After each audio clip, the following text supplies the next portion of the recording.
Today's topic is congruence and similarity test of book D3 chapter number 11. So first of all, you have to understand what is congruent means. Congruent means coinciding when superimposed, that is, if I have two triangles, let's suppose, if I place one triangle on top of the other, it fits perfectly because congruent figures have always same shape and same size, right? And they can be mapped onto one another by translation method, by rotation method, and by reflection method. Now if you want a full tutorial about translation, rotation and reflection method, you have to wait for another video, or you can ask in comment box, because it is a thoroughly discussed topic of book D2. But our today's focus is congruence and similarity test. So coming back to our topic, which is a congruence and similarity test. Now, for making sure that the two triangles are congruent, they have to pass through some tests, right? There are 4 types of tests through which our figures have to pass, and if they pass, that means they are congruent with each other. What are the 4 types of tests? Let me explain you. Test number 1 is triple S congruence test. So, what is triple S congruence test is, as it is obvious, S for side, side and side. If the 3 sides of a triangle are equal to the corresponding 3 sides of another triangle, then the 2 triangles are congruent. Let me help you understand this with an example. For example, I have a triangle ABC and another triangle XYZ. As you can see, the length of side AB is corresponding to the length of side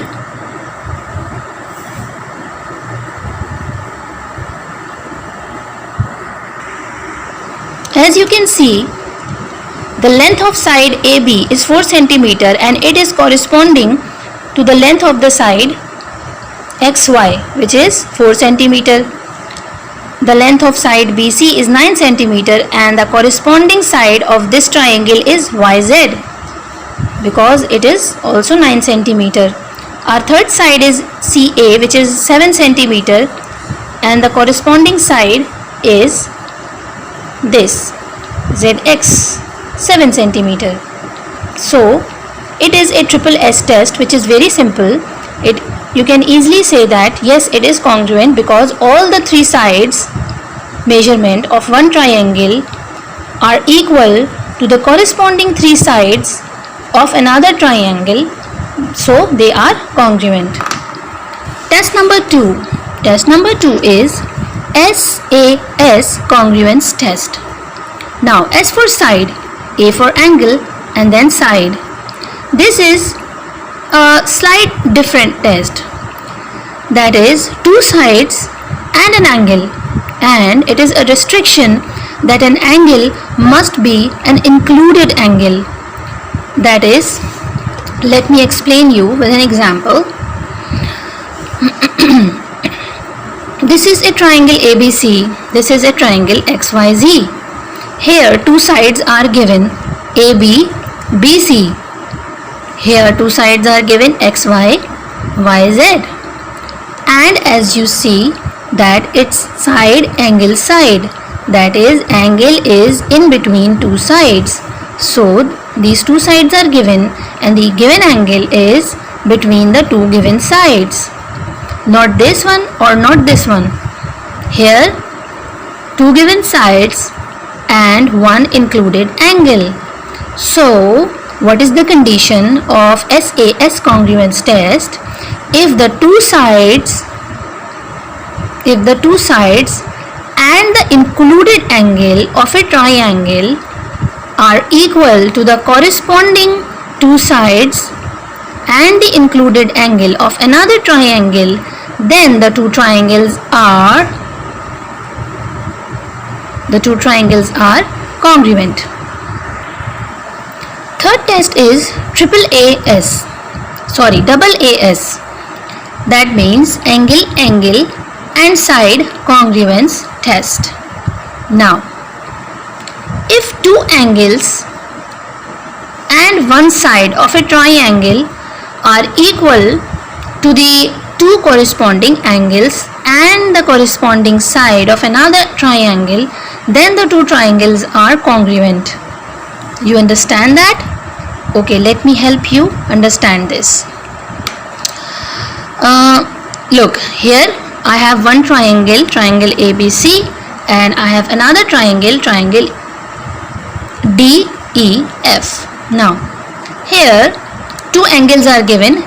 According to our condition, two angles required in this test. So two angles are given and one side is given, right? Two angles are given and one side is given. Now, one thing you have to notice that here side is not an included side between the two angles, unlike our above condition where the angle must be an included angle between the two sides, right? I hope you are understanding this. Here it is not necessarily be the included side. Two angles are here, side is here given. Here two angles are here and side is here. Okay. Now, sometimes in this case we have to find the remaining third angle of a triangle, and by how do we get the measurement of the remaining third angle? It's very simple. By adding these two and subtract it from 180 degree. Why 180 degree? Because as you all know, the sum of the interior angle of a triangle is equal to 180 degree. Okay. The sum of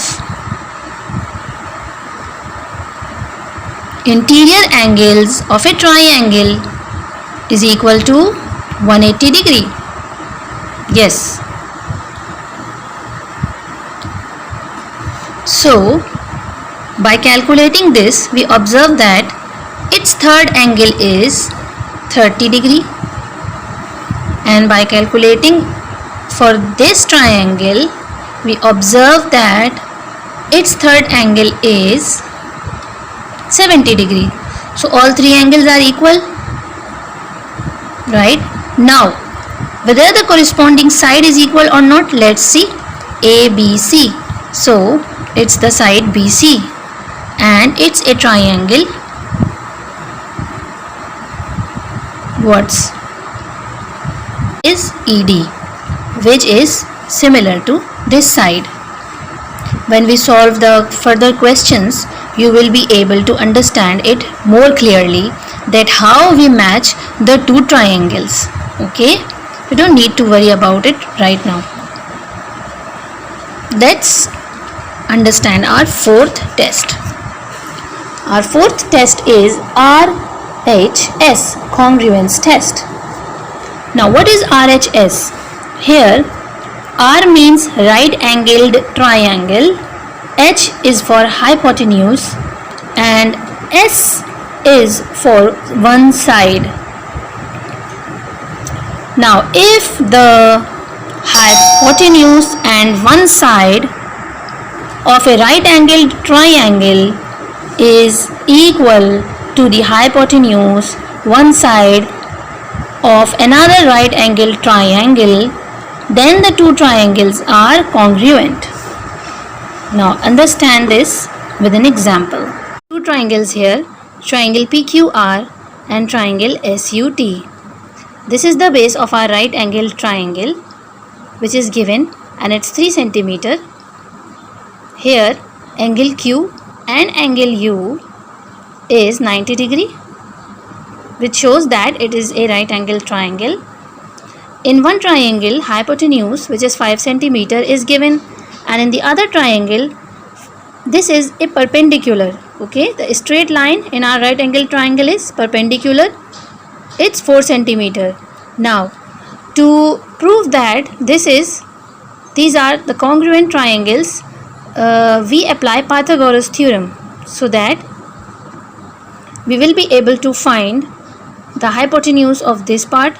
If it's 5 centimeter, then obviously it's a congruent triangle, and if we apply Pythagoras theorem on triangle PQR, and if we get the perpendicular 4 centimeter, then it means that it is obvious that both are congruent. So we apply here Pythagoras theorem in this triangle where perpendicular is unknown. So this is the formula here.